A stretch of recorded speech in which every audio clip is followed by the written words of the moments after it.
യുഎഇയിൽ നിയന്ത്രണം വിട്ട car electric പോസ്റ്റിലേക്ക് ഇടിച്ചു കയറി കത്തി അമർന്നു എന്ന വാർത്തയാണ് പ്രവാസ ലോകത്തു നിന്നും പുറത്തുവരുന്നത്. വാർത്തയിലേക്ക്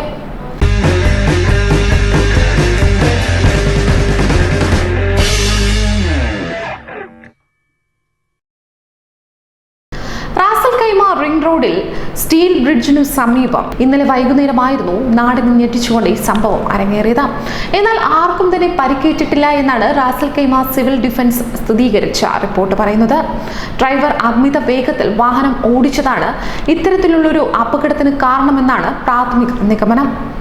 വാഹനത്തിന്റെ നിയന്ത്രണം നഷ്ടമായതോടെ റോഡരികിലെ ഇലക്ട്രിക് പോസ്റ്റിലേക്ക് ഇടിച്ചു കയറുകയായിരുന്നു. Ras al Khaimah police central operations റൂമിൽ വിവരം ലഭിച്ചതിന് പിന്നാലെ ട്രാഫിക് പെട്രോൾ, അഗ്നിശമന സേന, പാരാമെഡിക്കൽ സംഘങ്ങൾ സ്ഥലത്തെത്തുകയായിരുന്നു. എന്നാൽ കാര്യമായ പരിക്കുകളൊന്നും ഏൽക്കാതെ തന്നെ ഡ്രൈവർക്ക് കാറിന് പുറത്തിറങ്ങാനായി. ഡ്രൈവർ രക്ഷപ്പെട്ടതിനു ശേഷമാണ് കാർ തീ പിടിച്ചത്. മറ്റു വാഹനങ്ങളിലേക്ക് തീ പടരാതിരിക്കാൻ അഗ്നിശമന സേന പ്രദേശത്ത് നിന്ന് ആളുകളെയും വാഹനങ്ങളെയും ഒഴിപ്പിച്ചിട്ടുണ്ട്. മെഡിക്കൽ സംഘം ഡ്രൈവർക്ക് പ്രഥമ ശുശ്രൂഷ നൽകി. ബന്ധപ്പെട്ട ഏജൻസികൾ വിശദമായ അന്വേഷണവും തുടങ്ങിയിട്ടുണ്ട്. കാറിന്റെ എഞ്ചിനിൽ നിന്നാണ് തീ പടർന്നതെന്നും ഇത് മറ്റു ഭാഗങ്ങളിലേക്ക് വ്യാപിപ്പിക്കുകയായിരുന്നുവെന്നാണ് പ്രാഥമിക നിഗമനം.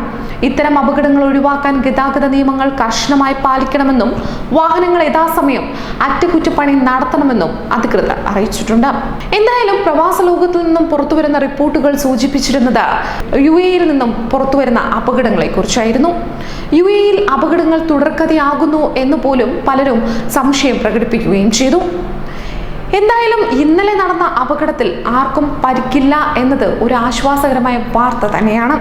ഇത്തരത്തിൽ ആർക്കും ഒരു അപകടവും ഒരിടത്തും ഉണ്ടാവാതിരിക്കട്ടെ. മറ്റൊരു പ്രവാസി മലയാളി വാർത്തയുമായി വീണ്ടും കാണാം. നന്ദി, നമസ്കാരം.